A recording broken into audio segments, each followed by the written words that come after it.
right, Governor Eric Greitens pushing back after being indicted earlier today on invasion of privacy. Good evening, everyone. I'm Emily Spain. And I'm Jim Rick. Thanks for joining us. A short time ago, the governor released a statement on his Facebook page. He said in part, quote, "The people of Missouri deserve better than a reckless liberal prosecutor who uses her office to score political points. I look forward to the legal remedies to reverse the action." His legal team filed a motion to dismiss the indictment. It says any activity the governor was engaged in was, quote, consensual.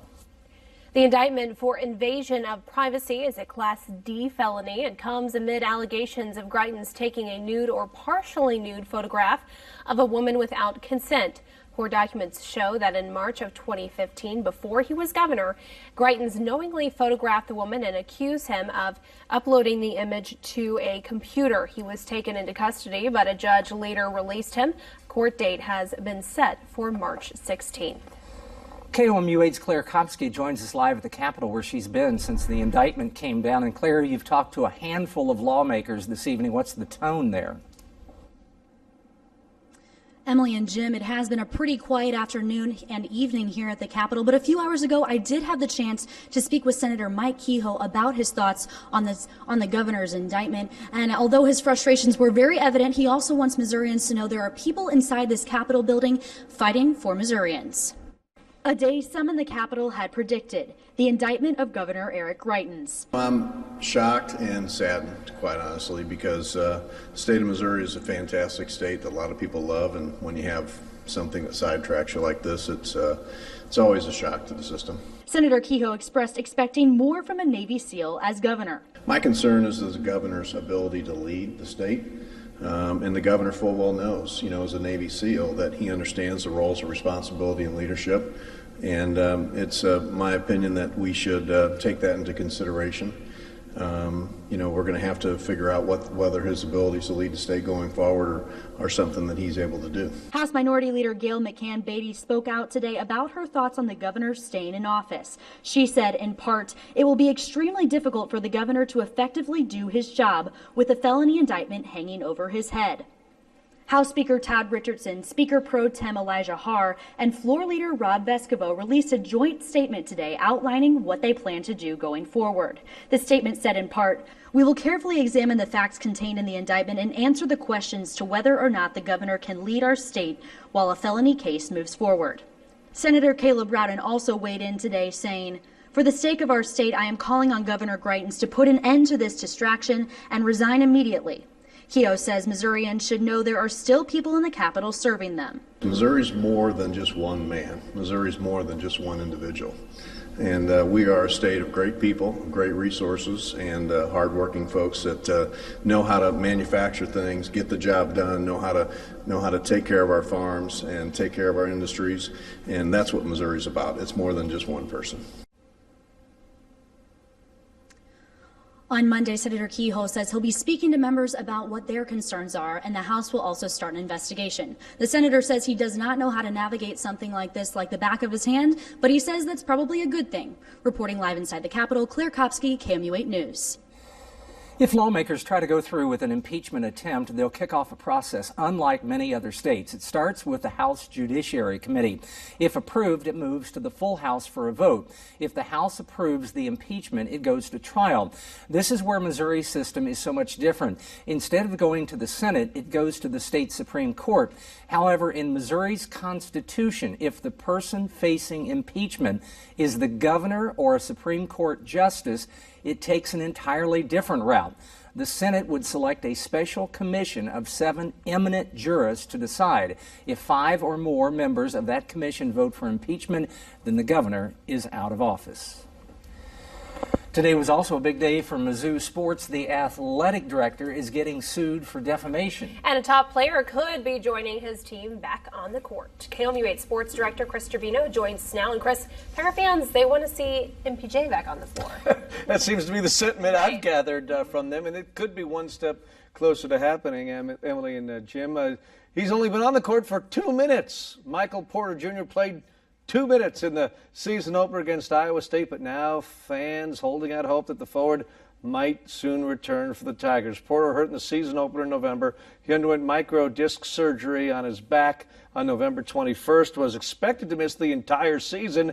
He's missed most of the season. Late this afternoon, though, John Rothstein of CBS Sports reported Porter's been cleared to resume basketball activities. Now, there's no confirmation from Porter or Missouri that he's been cleared. One thing, though, has been made clear to us in recent weeks by Coach Gonzo Martin. He's let us all know multiple times, right, he's not just going to show up and play in a game. Porter would need significant practice time and not be rushed into any game, even if he is cleared to resume basketball activities. All right. There's a press conference, a regularly scheduled press conference tomorrow morning when certainly this will be I was gonna addressed. Say, I know what the top topic will be. We'll hear from Missouri tomorrow, if not today. All right. Thanks, Chris. Thanks, Chris.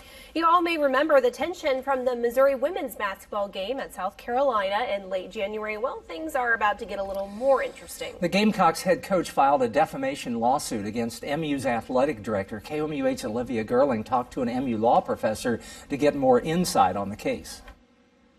Right, Emily and Jim, the issue here is whether Gamecocks coach Don Staley is considered a public figure. The law professor I talked to today says that's central to this type of case. We're talking about defamation.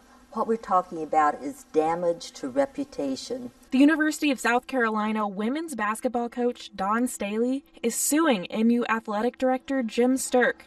The Tigers played the Gamecocks on January 28th in Columbia, South Carolina, and on the 30th, Sturk had an interview with KTGR Radio. It wasn't a great atmosphere. It was really kind of unhealthy, if you will. We had players spit on and called the N-word and things like that. I mean, it was not a good environment. And unfortunately, I think, Coach Staley promoted that kind of atmosphere. And it's unfortunate that she felt she had to do that. The suit says what Sturk said was false, defamatory, reckless, and made with actual malice, and that the defendant knew that his statement was false and still made it with a reckless disregard for the truth.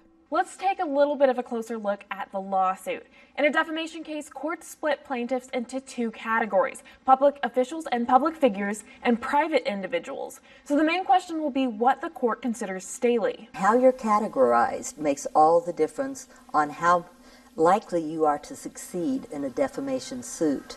Which means if the court says Staley is a public figure, she will have a harder time winning. Now, Staley is seeking $75,000 in damages. In the studio, Olivia Gerling, KOMU 8 News. Well, we've hopefully escaped the ice out there, but how is the rest of the week shaping up? Let's send it over to Kenton with a check of your forecast. Hey, Kenton. All right, Kenton, thank you very much. Special counsel Robert Mueller filed new charges today against former Trump campaign aides Paul Manafort and Rick Gates.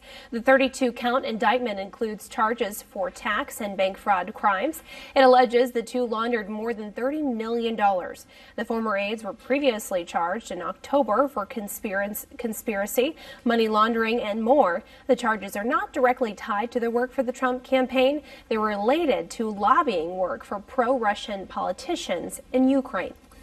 The school resource deputy on duty during the Florida school shooting resigned today over his alleged inaction. Scott Peterson apparently waited outside the building for about 4 minutes without ever going in.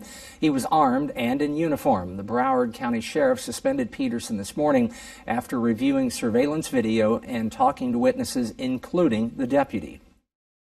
I think he got on his radio at a point in time, and he took up a position where it looked like he could see the westernmost entry into the building and stayed where he was. Never went in. The sheriff said the deputy should have, quote, went in, addressed the killer, and killed the killer. The Missouri parents talking a lot about guns in schools. This as the president and the NRA are looking at school safety as well. We heard from parents who say they would pull their kids from school if teachers carried guns. Others say they'd be okay with it as long as the teachers were properly trained. We also heard from a grandmother who says teachers don't need this extra responsibility. If you want to have armed security personnel in each school, that's fine, that's acceptable. But to ask teachers who are trained to teach to bear arms to protect the children and to protect themselves, I think is grossly unfair. Current Missouri law says any school district may designate one or more elementary or secondary school teachers, as well as administrators, as school protection officers. how a proposed bill could have you spending a little extra cash at the DMV. Plus, what a MoDOT grant could do to help things in Callaway County. Never be surprised by the weather.